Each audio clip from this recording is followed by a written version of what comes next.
हमारे YouTube channel Ashoka film studio को subscribe करें और घंटी के बटन को जरूर दबाएं।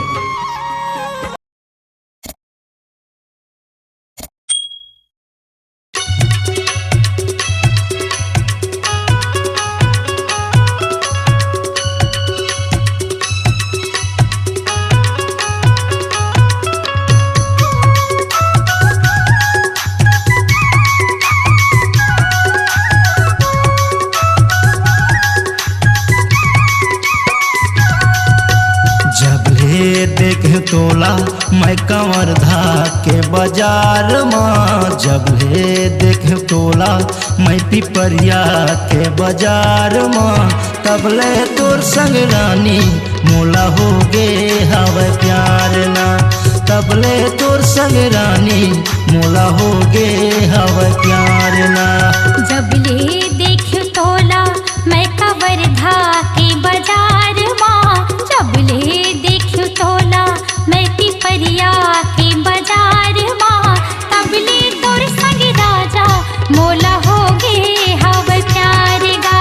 तब ले तोर संग राजा मोला हो गे हवे प्यार गा।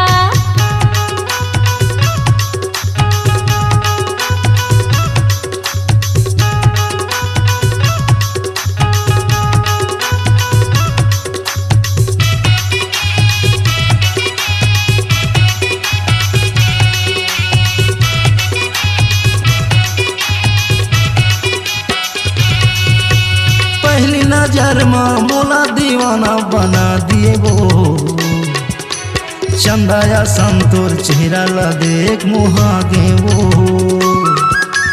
चंदाया संतोर चेहरा ला देख मुहागे वो।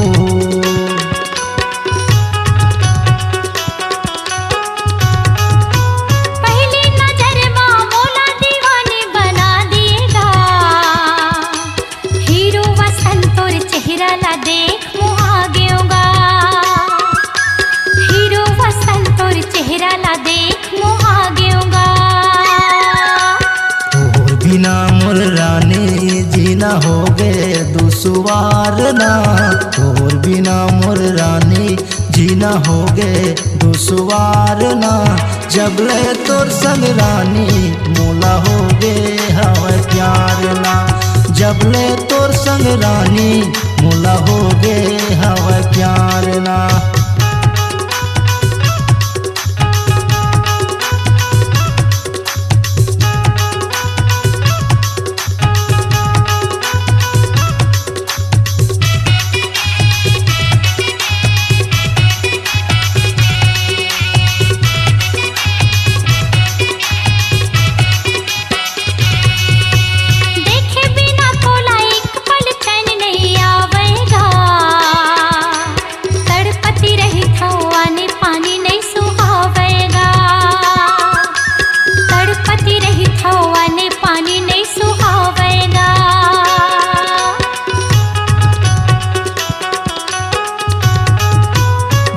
बिना तोला एक पल चैन आवे वो, तड़पत रही धन पानी नहीं सुहावे वो,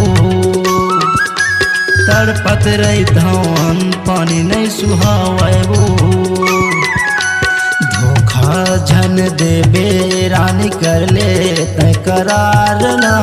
धोखा झन देबे रानी कर ले तय करार ना, जब ले तोर संग रानी मोला हो गे हवे प्यार ना,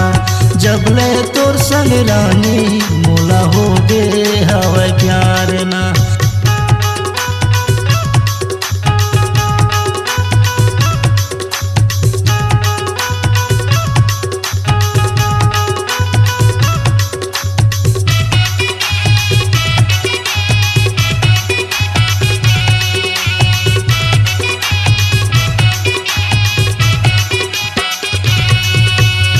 थाना कुंडा जिला कमरधा मोते सारा मुरगांव है वो,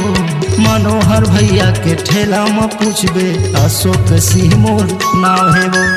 मनोहर भैया के ठेला में पूछबे अशोक सिंह मोर नाम है वो। थाना कुंडा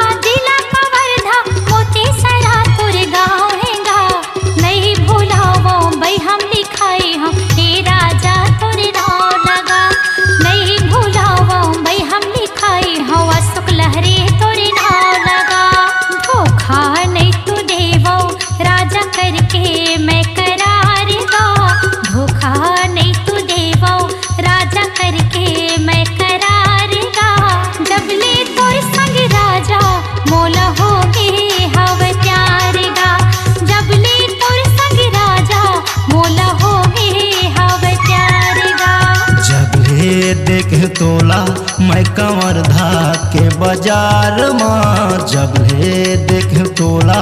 मैं पिपरिया के बाजार माँ तबले तोर संग रानी मोला हो गे हवे प्यार ना